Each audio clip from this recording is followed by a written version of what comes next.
5 days के अंदर environment कैसे फिनिश करेंगे फॉर यूपीएससी प्रीलिम्स 2025, इस वीडियो में हम देखेंगे। कुछ ऐसे क्वेश्चंस हैं जो हर साल यूपीएससी पूछता है इन्वायरमेंट में ही, तो इन्वायरमेंट में स्कोर करना इज़ ईजी एग्जैक्टली और मैं आपको बताऊंगा कैसे इजी है स्कोर करना। फिर हम देखेंगे ट्रेंड एनालिसिस कुछ कि क्या ट्रेंड रहे हैं पेपर के, कितने क्वेश्चंस पूछते हैं हर बारी, and then the most important the high yielding topics जहाँ से आपको पढ़ना है, and then we'll look into the sources and the most important the day wise plan. Okay, so let's begin with the video. So let's begin with the first question. 2018 में पूछा गया था question, which of the following are the possible consequences of heavy sand mining in the river beds? तो heavy sand mining क्या है, एक negative चीज़ है। Negative मतलब क्या कि बुरा चीज़ है, ठीक है, बुरी चीज़ है हेवी सैंड माइनिंग करना, ठीक है। चलो अब स्टेटमेंट्स देखते हैं। So decreased salinity in the river, decreased salinity in the river, तो सैलिनिटी का रिवर में कम हो जाना, ये अच्छी चीज़ है या बुरी चीज़ है, खुद बताओ। ऑब्वियसली एक अच्छी चीज़ है, it is a positive thing, एक अच्छी चीज़ है ना। रिवर में सैलिनिटी कम हो गई है ना, रिवर कम नमकीन हो गया है ना, पीने लायक है अब रिवर, तो ये पॉजिटिव चीज़ है। Pollution of ground water, pollution हो गया, क्या है, ये एक नेगेटिव चीज़ है। Lowering of the water table, क्या है, वाटर टेबल कम हो गया, क्या है, एक नेगेटिव चीज़ है, ठीक है। क्वेश्चन का टोन इज नेगेटिव, मतलब कोई बुरी चीज़ हो रही है, कोई बुरी चीज़ होगी तो ऑब्वियसली उसका इम्पैक्ट भी तो बुरा ही होगा ना, and the answer is 2 and 3। कुछ अगर बुरी चीज़, अगर यहाँ कोई अच्छी चीज़ होगी तो उसका इम्पैक्ट पॉजिटिव होगा, समझा। चलो नेक्स्ट क्वेश्चन देखो, ये लो हैंगिंग फ्रूट्स है जो इन्वायरमेंट के ही हैं, और मोस्टली क्वेश्चन आपको इन्वायरमेंट और साइंस एंड टेक में ऐसे मिलेंगे ही मिलेंगे, you can not ignore it. आ जाओ, which of the following leaf modification occur in the desert areas inhibit water loss, ठीक है, डेजर्ट एरियाज में होते हैं इनहिबिट वाटर लॉस, ठीक है। Heavy and waxy leaves, tiny leaves, thorns instead of leaves. So hard होते हैं वैक्सी leaves होते हैं, छोटे छोटे पत्ते होते हैं, थॉर्न्स होते हैं लीव्स के बजाय, क्यों, क्योंकि लीव्स तो है वो पानी जो है वो छोड़ देगा, ठीक है, और थॉर्न्स जो है पानी को पकड़ के रखेगा।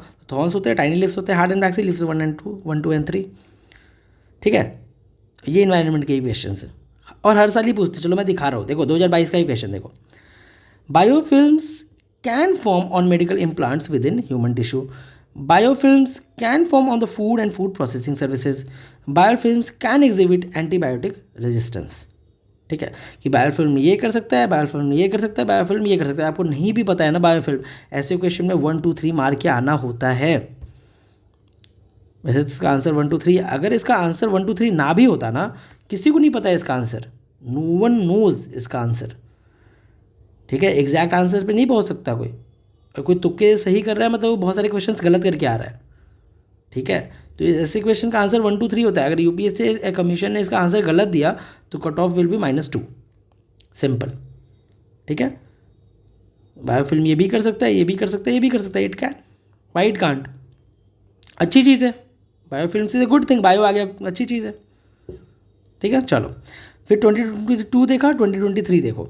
With reference to the coal based thermal power plant in India consider the following statement, none of them uses sea water, मतलब इतने सारे coal based thermal power plant हैं इंडिया में, इतने सारे, और कोई भी सी वाटर यूज़ ही नहीं करता है, कोई भी यूज़ नहीं करता है। मतलब एक छोटा सा भी कोई ऐसा coal based thermal power plant होगा और वो अगर सी वाटर यूज़ करता होगा तब तो ये स्टेटमेंट गलत हो जाएगा फिर, है ना। और कौन सा यूपीएससी के एग्जामिनर देखने जा रहे हैं कि कौन यूज़ कर रहा है कौन नहीं कर रहा है। None of them uses sea water, कैसे बोल सकते हैं, none of them is setup in water stress district, कोई भी ऐसा नहीं है जो वाटर स्ट्रेस डिस्ट्रिक्ट में हो, लिटरली कोई भी ऐसा नहीं है, वो भी डिस्ट्रिक्ट लिखा है, स्टेट तक नहीं लिखा हुआ है, कोई भी ऐसा नहीं है जो वाटर, कितने सारे डिस्ट्रिक्ट है भाई, none of them is privately owned, बस same, the answer is none, ठीक है, समझा। तो ये है लो हैंगिंग फ्रूट्स इन्वायरमेंट में, और ऐसे क्वेश्चन आएंगे। अभी तो 2023 में कितने क्वेश्चन थे, वीडियो लंबी ना हो जाए इसलिए मैंने नहीं डाला इधर। अभी देखो 2024 में देखो, system of rice intensification of cultivation in which alternate wetting and drying of rice fields is practised results in. अब देखो पहले तो ये समझना, ये क्या है, ये एक पॉजिटिव चीज़ है, ठीक है। राइस इंटेंसिफिकेशन एक अच्छी चीज़ है। अब देखो आपको यही पढ़ना होता है, जैसे आप इन्वायरमेंट पढ़ रहे हो ना, आपको यही पता होता है कि पता होना चाहिए कि राइस इंटेंसिफिकेशन होता क्या है, सैंड माइनिंग होती क्या है, ये इन सब चीज़ों का आपको आइडिया होना चाहिए, ठीक है। So the first statement is seed requirement, reduced methane production, reduced electricity consumption, तीनों ही पॉजिटिव स्टेटमेंट है, तीनों ही अच्छी चीज़ है। And the answer is 1 2 3। ठीक है, समझा। और ऐसे क्वेश्चंस आपको इन्वायरमेंट और साइंस एंड टेक में ही सिर्फ मिलेंगे, पॉलिटी इकोनॉमी कहीं नहीं मिलेगा। ऐसे क्वेश्चंस सिर्फ और सिर्फ इन्वायरमेंट और साइंस एंड टेक में मिलते हैं। ठीक है, और वो मिलेंगे ही मिलेंगे, हर साल ही मिलेंगे, कोई पैटर्न नहीं चेंज हो रहा है। ठीक है, देन आ जाओ। सो यहाँ पे पहले ट्रेंड देखते हैं ना। तो ट्रेंड क्या है, 2022-24 और 2011 से 24 तक का ट्रेंड। ठीक है, सो 2022-24 में दो जगह हैं जहाँ सबसे ज़्यादा से क्वेश्चन पूछ रहे हैं। ठीक है, इस चीज़ को बहुत ध्यान से समझना। Renewable and alternate energy source. ठीक है, यहाँ से क्वेश्चन बहुत पूछ रहे हैं, मतलब बहुत पूछ रहे हैं, पहले नहीं पूछते थे, इधर बहुत पूछने लगे। ठीक है, and the second thing, environment और इकोलॉजी, जो बेसिक चीज़ें हैं वहाँ से क्वेश्चन बहुत पूछ रहे हैं पिछले 2-3 सालों से। समझा आपको। ठीक है, और मोस्टली क्वेश्चन कहाँ से पूछते हैं, बायोडाइवर्सिटी से पूछते हैं। ठीक है, इन्वायरमेंट, पोल्यूशन एंड रेमेडीज से पूछते हैं, पोल्यूशन से क्वेश्चन हर साल आते हैं। ठीक है, ये सारे ऐसे एरिया है जहाँ से क्वेश्चन पूछते ही पूछते हैं। देखो अब एग्रीकल्चर हम इतना पढ़ रहे हैं, बट एग्रीकल्चर से क्या एक क्वेश्चन आता है। देखो एग्रीकल्चर से क्वेश्चन आते हैं, जो 2022 का पेपर था उसमें तो बहुत क्वेश्चन थे एग्रीकल्चर से, बट धीरे धीरे ये ट्रेंड कम हो रहा है। पहली चीज़ तो ये समझना इंपॉर्टेंट है कि इन्वायरमेंट इंपॉर्टेंट है क्यों। देखो यार, फॉरेस्ट सर्विसेज का भी एग्ज़ाम होता है सिविल सर्विसेज एग्ज़ाम के साथ में, समझा आपको। तो उसी लिए इन्वायरमेंट के क्वेश्चन 15 to 17 आपको दिखने ही दिखने हैं, तो यू कांट इग्नोर इट।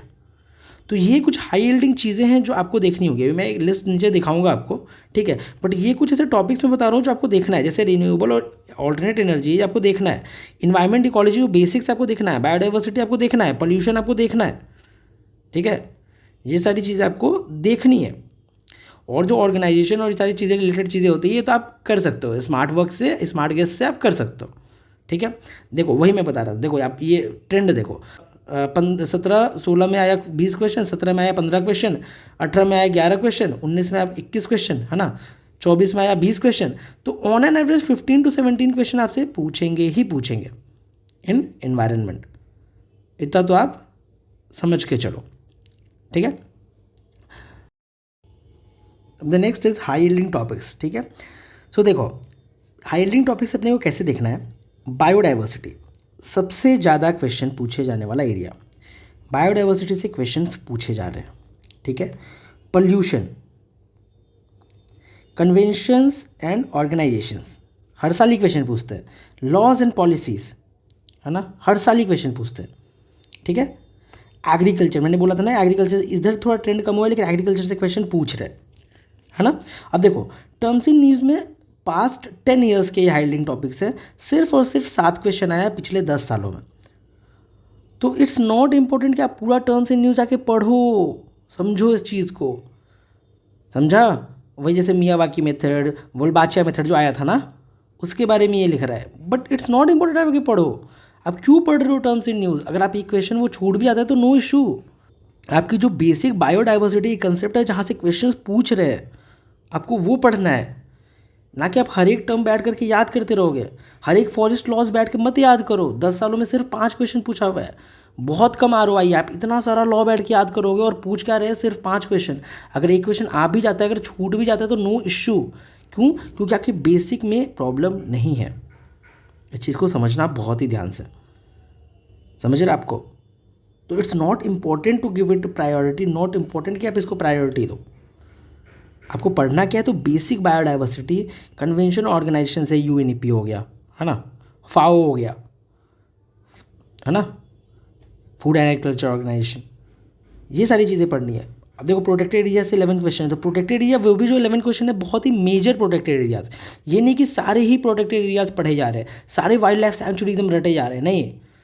जैसे नेशनल पार्क्स तुमने देख लिए, है ना, MAB देख लिए सारे, मैन एंड बायोस्फीयर, है ना, ये सारी चीज़ें देख ली, ना कि आप सारे वाइल्ड लाइफ सेंचुरीज देखो। It's not important at all. समझा आपको किस तरीके से करना है, और जहाँ जिस एरिया से सबसे ज़्यादा क्वेश्चन पूछ रहा है उस एरिया में आपको ज़्यादा फोकस करना है।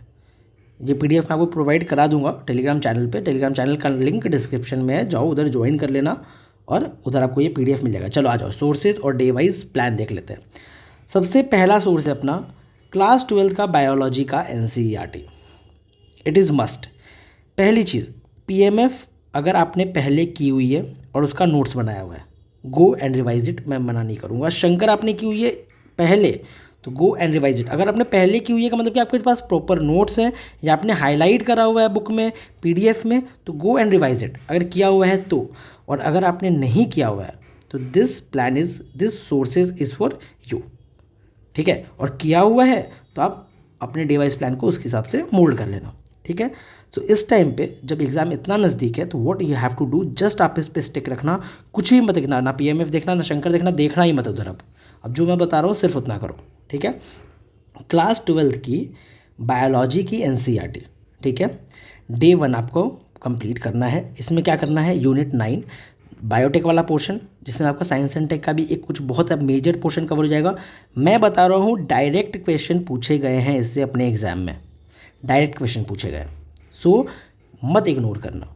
जो बायोटेक के क्वेश्चन है यहाँ से एनसीईआरटी से ही पूछते हैं, चाहे भले ही तुम जाके 500 सोर्सेज पढ़ लो, पूछते हैं एनसीईआरटी से ही हैं।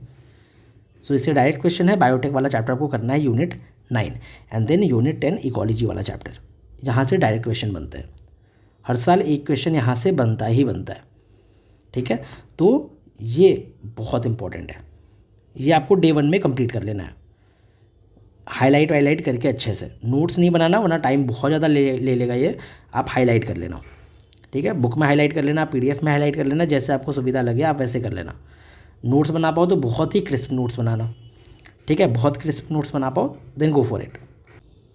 And the second source is PT 365 of environment, ठीक है। किस तरीके से ये कवर करना है ये मैंने already strategy of current affairs वाली वीडियो में मैंने बताया है, करंट अफेयर्स को किस तरीके से कवर करना होता है, क्योंकि इसमें यू ऑलरेडी नो कि 80 to 85% ऑफ द चीज़ें इररेलेवेंट है जो अपने को पढ़ना नहीं है। जो 15% रेलिवेंट है वो कुछ ज़्यादा ही रेलिवेंट है, वो आपको जानना ही जानना है, ठीक है। करंट अफेयर्स बैच में मैं अपने ये PT 65 करा रहा हूँ ऑलरेडी, ठीक है। बट आप अगर स्ट्रैटेजी वाली वीडियो मैं डिस्क्रिप्शन में लिंक डाल दे रहा हूँ, उस वीडियो को देखना, उससे आपको आइडिया लग जाएगा कि किस तरीके से करंट अफेयर्स आपको कवर करना होता है, ठीक है। क्या तरीका है PT कवर करने का या कोई भी मैगजीन कवर करने का, ठीक है। आपको बहुत अच्छे से आइडिया लग जाएगा कैसे करना है इसको कवर, ठीक है। अब आ जाओ डे 2 में बायोडाइवर्सिटी, क्लाइमेट चेंज, ठीक है। डे 3 में पोल्यूशन और सस्टेनेबल डेवलपमेंट, चौथा और पाँचवा चैप्टर इस बुक का। देन डे 4 में disaster management, geography, places in news, protected areas in news and species in news, ठीक है। देखने में ज़्यादा लग रहा है, ज़्यादा है नहीं, टू बी वेरी फ्रैंक। मैंने ऑलरेडी बोला कि जाना वो वीडियो देखना, आपको आइडिया लग जाएगा किस तरीके से PT करना है, ठीक है। और मैं अपने करंट अफेयर्स वाले बैच में ये कराऊंगा, इन्वायरमेंट में PT कराऊंगा। देन डे 5 पे you have to do updated P 365 जो ऑलरेडी आ चुका है, पेज नंबर 100 to 149। ये सारे सोर्सेज विद डेली टारगेट्स मैं अपने टेलीग्राम चैनल्स पे आपको प्रोवाइड कराऊंगा। आप जाओ, डिस्क्रिप्शन में टेलीग्राम चैनल का लिंक है, वहाँ से डाउनलोड कर लो, वहाँ आपको ये सारे सोर्सेज भी मिल जाएंगे, ये डेली टारगेट्स भी आपको वहाँ दिए जाएंगे, ठीक है। हमारा पूरा प्लान वहाँ आपको मिल जाएगा, ठीक है। देन बस जितना मैंने बताया उतना करके जाओ, मेरी गारंटी है कि अगर 15 to 17 क्वेश्चंस पूछ रहे हैं तो आप 11 से 12 क्वेश्चन सही करके आओगे एनवायरनमेंट में। लाइक ये मेरी गारंटी है कि आप 11 से 12 क्वेश्चन सही करके आओगे ही आओगे। बस जितना मैंने बताया उतना आप करके जाओ, ठीक है। चलो, थैंक यू, पढ़ाई करो, बाय बाय।